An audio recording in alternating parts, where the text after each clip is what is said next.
పూజ అనగానే కేవలం దేవుడి ముందు 2 అగరబత్తులు వెలిగించి దండం పెట్టుకొని వెళ్ళిపోయే ఒక సాధారణ ప్రక్రియ మాత్రం కాదు. నిజానికి పూజ అంటే జీవితాత్మను పరమాత్మతో అనుసంధానం చేసే ఒక మహా అద్భుతమైన శాస్త్రీయమైన ఆధ్యాత్మిక సాధన. కానీ నేటి ఉరుకులు పరుగులు జీవితంలో వేగవంతమైన జీవనశైలి కారణంగా చాలామంది దేవుడి గదిలోకి వెళ్ళి హడావుడిగా నిలబడే దండం పెట్టుకొని బయటకు వచ్చేస్తూ ఉంటారు. ఇంకొంతమంది అయితే ఆఫీస్‌కి వెళ్ళి తొందరలో దేవుడి ముందు క్షణం పాటు నిలబడి ఏవేవో కొన్ని మంత్రాలు చదివేసి పూజ పూర్తయిపోయిందని భావిస్తూ ఉంటారు.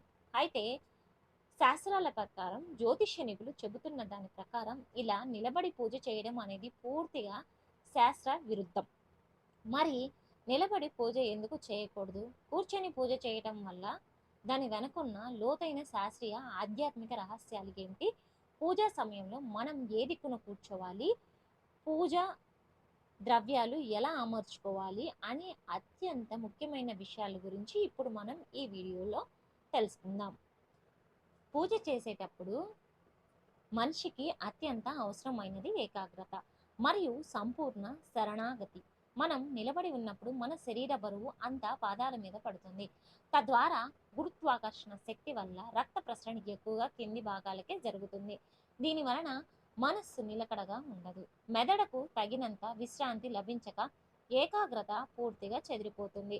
అలాగే నిలబడి ఉన్న స్థితిలో మన చుట్టూ ఉండే ప్రాపంచిక ఆలోచనలు, ఆందోళన మనస్సును సులభంగా ఆక్రమిస్తాయి. కాబట్టి నిలబడి పూజ చేస్తే భక్తిలో సంపూర్ణత లోపించి ఆ పూజకు తగిన పూర్తి ఫలితం దక్కదని పండితులు స్పష్టంగా వివరిస్తున్నారు. అంతేకాకుండా వాస్తు ప్రకారం కొంతమంది ఇళ్లల్లో స్థలం లేకనో లేదా ఇంటీరియర్ డిజైన్ కోసమో దేవుడి మందిరాన్ని లేదా విగ్రహాలు చాలా ఎత్తులో ఏర్పాటు చేసుకుంటారు. దీని వలన తప్పనిసరిగా పరిస్థితుల్లో ప్రతిరోజు నిలబడి పూజ చేయాలి వస్తుంది. వాస్తు ప్రకారం కానీ ఇదే చాలా పెద్ద అసలైన దోషం. నిలబడి పూజ చేస్తే ఇళ్లల్లో ప్రతికూల శక్తులు అనగా నెగెటివ్ ఎనర్జీ పెరిగిపోయి ఆర్థిక ఇబ్బందులు, కుటుంబ సభ్యుల మధ్య కలహాలు మరియు మనశ్శాంతి కరువయ్యే అవకాశం ఎక్కువగా ఉంటుంది. అందుకే మన పెద్దలు దైవారాధన ఎప్పుడూ కూడా ఒక ప్రశాంతమైన ప్రదేశంలో ఒక ఆసనం మీద ప్రశాంతంగా కూర్చొని మాత్రం చేయాలని నియమం పెట్టారు. మనం సుఖాసనం లేదా పద్మాసనం వేసుకొని కూర్చున్నప్పుడు మన శరీరంలోనే వెన్నుముక నిటారుగా ఉంటుంది. ఈ స్థితిలో మూలాధార చక్రం నుండి సహస్రార చక్రం వరకు ఒక అద్భుతమైన శక్తి ప్రవాహం జరుగుతుంది. మన దేహం, మనస్సు రెండు ఒకే సమతుల్యానికి వచ్చి దైవం పట్ల మనకు అపారమైన ఏకాగ్రత, భక్తి భావం కలుగుతాయి. అలాగే కూర్చొని పూజ చేయడం వలన రక్త ప్రసరణ గుండె మరియు మెదడు భాగాలకు సక్రమంగా జరిగి మనస్సుకు అవసరమైన ప్రశాంతతను చేకూరుతుంది. కానీ ఇక్కడ చాలామంది చేసే మరొక పెద్ద పొరపాటు ఏమిటంటే కూర్చునేటప్పుడు నేరుగా చల్లటి నేల మీద కూర్చుని పూజ చేస్తూ ఉంటారు. పురాణాల ప్రకారం దేవుడికి పూజ చేసేటప్పుడు మంత్రాన్ని జపం చేస్తున్నప్పుడు మన శరీరంలోని ఒక రకమైన అద్భుతమైన విద్యుత్ అయస్కాంత శక్తి అనగా పాజిటివ్ ఎనర్జీ మరియు ఉష్ణం పుడతాయి. మనం నేరుగా నేల మీద కూర్చుంటే ఆ ఉత్పత్తి అయిన పుణ్యఫలం మరియు దైవిక శక్తి అంతా భూమాకర్షణ శక్తి వలన నేల గుండా భూమిలోకి వెళ్ళిపోతుంది. అందుకే పూజ చేసేటప్పుడు ఖచ్చితంగా చాప లేదా చెక్కపీట లేదా ఒక శుభ్రమైన వస్త్రం పరుచుకొని ఆసనాన్ని ఉపయోగించాలి. ఈ ఆసనం అనేది ఒక విద్యుత్ నిరోధక లాగా పనిచేస్తుంది. మన శరీరానికి మరియు భూమికి మధ్య ఒక అడ్డుగోడను ఏర్పాటు చేస్తుంది. దీని వలన పూజ ద్వారా మనలో ఉత్పన్నమై శక్తి శరీరంలో నిలిచి ఉండి మన చుట్టూ ఒక అదృశ్యమైన రక్షక కవచం ఏర్పడుతుంది. తద్వారా దైవానుగ్రహం సంపూర్ణంగా సిద్ధిస్తుంది. అంతేకాకుండా ఆధ్యాత్మిక కోణంలో చూస్తే మనలోని ఉత్పన్నమయ్యే ఆ శక్తిని నేరుగా నేల మీదకు వదిలేయడం అనేది సాక్షాత్తు ఆ భూమాతకు భారాన్ని కలిగించడమే కాకుండా ఆమెను అవగౌరవపరిచినట్లే అవుతుందని శాస్త్రాలు ఘోషిస్తున్నాయి. ఇక ఆరోగ్యపరంగా చూసుకున్న చల్లటి నేలపై నేరుగా ఎక్కువసేపు కూర్చోవడం వలన శరీర ఉష్ణోగ్రత పడిపోయి కీళ్ళ నొప్పులు మరియు మోకాళ్ళ నొప్పులు మరియు వాత పీత సంబంధిత సమస్యలు వచ్చే అవకాశం అధికంగా ఉంటుంది. కాబట్టి ఆసనం మీద కూర్చోవడం అనేది మన శారీరక ఉష్ణోగ్రతను క్రమబద్ధీకరించి మన ఆరోగ్యాన్ని కూడా కాపాడుతుంది. పూజకు ఉపయోగించే ఆసనాలలో దర్భాసనం, ఉని వస్త్రం లేదా పట్టు వస్త్రం వాడడం అత్యంత శ్రేష్టకరం.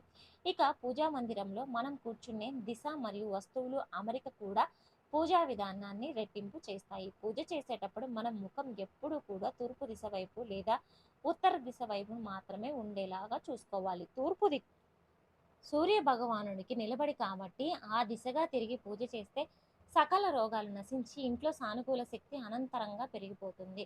అలాగే ఉత్తర దిక్కు కుబేరుని స్థానం కాబట్టి ఆ దిశగా తిరిగి పూజ చేయటం వల్ల ఇంట్లో అష్టైశ్వర్యాలు వృద్ధి చెందుతాయి. పూజా ద్రవ్యాలు అమరిక విషయానికి వస్తే మీరు పూజకు కూర్చున్నప్పుడు మీ కుడి చేతి వైపునున్న గంట, అగరబత్తుల స్టాండు మరియు దీపారాధన కుందులు ఉండాలి. ఎందుకంటే కుడి భాగం అనేది సూర్యనాడికి ప్రతీక. ఇది కర్మలకు, తేజస్సుకు నిలయం. ఇక ఎడమ చేతి వైపున పండ్లు, పూలు, నైవేద్యం, శంఖం మరియు జలపాత్ర అనగా ఆచమనం చేసే పంచపాత్ర ఉండాలి. ఎడమ భాగం చంద్రనాడికి ఇక ప్రతీక. ఇది శాంతికి, సమృద్ధికి చిహ్నం. ఇలా అమర్చుకోవడం వల్ల మన పూజా విధానంలో శివశక్తుల సమతుల్యత ఏర్పడి కోరిన కోరికలు వెంటనే నెరవేరుతాయి. వీటితో పాటు పూజా మందిరంలో దేవుడి విగ్రహాలు లేదా పటాలను అమర్చుకునేటప్పుడు కూడా ఒక ముఖ్యమైన నియమాన్ని పాటించాలి. అదేమిటంటే దేవుడి పీఠం ఎప్పుడూ కూడా మనం కూర్చునే ఆసనం కంటే కొంచెం ఎత్తులో ఉండేలా చూసుకోవాలి. దీని వలన మనం కూర్చునేటప్పుడు మన కంటి చూపు సరిగ్గా దేవుడి పాదాల వద్ద నిలుస్తుంది. నిజానికి ఈ పద్ధతి వెనుక ఉన్న లోతైన భావన ఏమిటంటే భగవంతుడు ఉన్నతమైన వాడు మరియు మనం ఆయన పాదాల చెంత శరణాగతి చెందుతున్న అవి మనకు అనుక్షణం గుర్తు చేయడమే. ఇలా బాహ్యంగా పూజ స్థలాన్ని సిద్ధం చేసుకున్న తర్వాత మనల్ని మనం కూడా సిద్ధం చేసుకోవడం అంతే ముఖ్యం. అందుకే పూజకు కూర్చునే ముందు తప్పనిసరిగా తలస్నానం లేదా కంఠ స్నానం ఆచరించి ఉతికి ఆరవేసిన శుభ్రమైన సాంప్రదాయ దుస్తులను మాత్రమే ధరించాలి.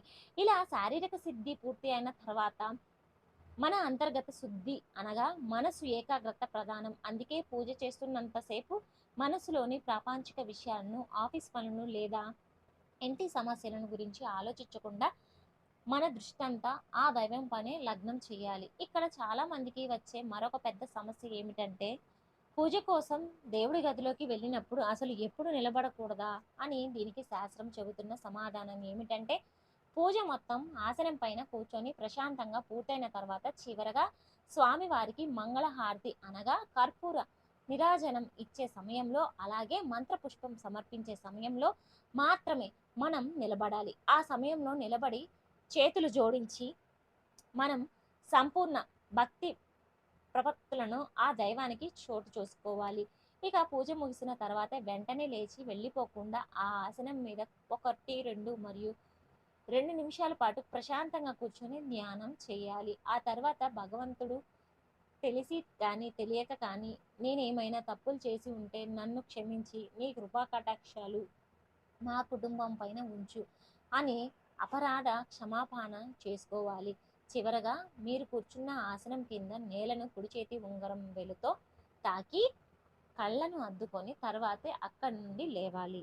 ఇలాంటి క్రమశిక్షణలతో కూడిన ఆరాధన మన ప్రతిరోజు చేసే ఆ ఇల్లు ఒక దేవాలయంలా మారిపోయి వాస్తు దోషాలన్నీ తొలగిపోయి ఇంట్లో ప్రతికూల శక్తులు నశించి ఆ శ్రీ మహాలక్ష్మి సకల అష్టైశ్వర్యాలు మీ ఇంట కొలువై ఉంటాయి. మానసిక ప్రశాంతత, శారీరక మరియు ఆరోగ్యంతో పాటు జీవితంలో మీకు ఎదురయ్యే ఆటంకాలన్నీ తొలగిపోయి కుటుంబంలో సుఖ సంతోషాలు వెల్లివిరుస్తాయి. కాబట్టి ఇకపై ఎప్పుడు కూడా హడావుడిగా నిలబడి దండం పెట్టుకోకుండా కనీసం 5 నిమిషాల పాటైనా ఏకాగ్రతగా ఒక ఆసనం వేసుకుని ప్రశాంతంగా కూర్చొని దీపారాధన చేయడానికి ప్రయత్నించాలి.